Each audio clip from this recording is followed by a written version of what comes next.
We didn't just offshore our jobs, we offshored a big, big part of the American dream.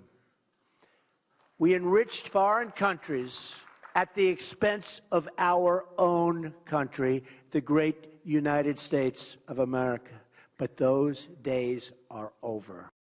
You know, I'll tell you, the fear has been that China is going to turn into the United States of America, what we once were, and we're on our way to becoming France.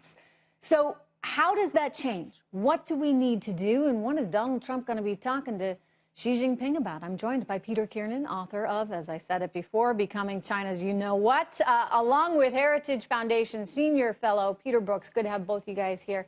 You know, Mr. Kiernan, because we got two Peters here today. I'll start with you. Right. You know, we talked a little bit about the North Korea issue. Let me talk about trade because, you know, Americans are really feeling it. It used to be you could graduate from high school, get a really good job at the local factory, be able to take care of your family with that. Those days are gone, and people are blaming countries like China. Can we change that? Do those days ever come back? Is it China's fault? Well, the answer is probably yes to all three questions, but I would say this. In 1994, we basically began ceding ground to China, and they began creating millions of manufacturing jobs, precisely the type you're describing. The trouble is it's very hard to bring those back, particularly lower down the value curve. And so we're going to have more manufacturing here for sure. We're still the #2 manufacturer in the world. But this notion that manufacturing output is going to create the same level of manufacturing jobs is a false one. I'll give you an example. We produce more steel today than we did in 1984, probably 10% more. But we do it with only 25% of the employees because there's so much technology and productivity that's been brought in. So we have to take... In other words, you're telling me that ship has sailed. You know, technological advances are making it such that workers are increasingly getting displaced. And so it's not necessarily just China that's to blame here, but just evolution as we know it? Well, China has figured out the #1 rule of development economics, which is you can't survive forever by being the low-cost manufacturer.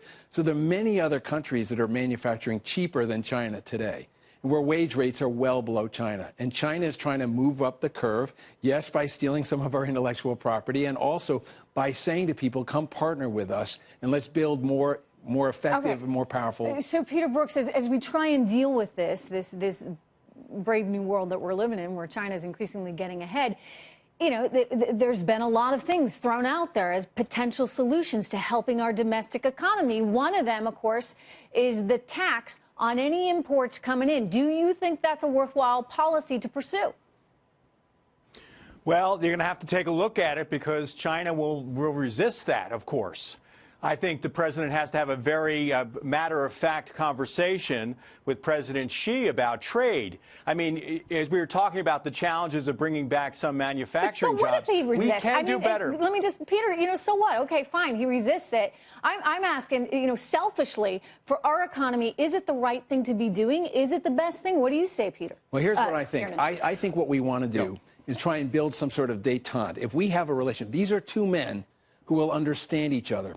Why do I say that? Donald Trump wants to build a wall. He's talking to a man from a country that spent 2,000 years building a wall. Okay, China, they understand one another. They're both deal men. In fact, President Xi is probably the most capitalist-sensitive president we've had in China in a long time.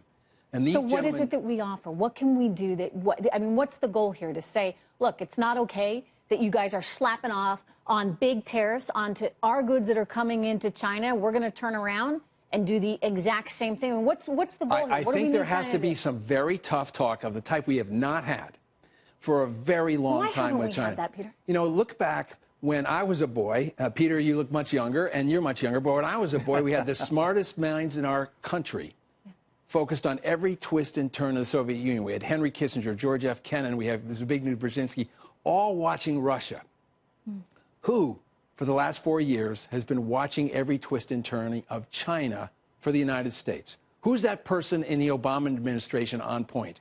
You can't name that person. We haven't been paying any attention to China. China's been able to operate basically outside our field of vision, and they are planning and plotting and strategizing how to top us economically. Yeah, so we got to get serious. We have to get serious, and I think one of the things that could happen this weekend is these two gentlemen have the capacity to start really talking tough trade All right, negotiations. so you're hopeful. I'm hopeful too. Peter Brooks, good to see you. Thank you so much, Peter Kiernan.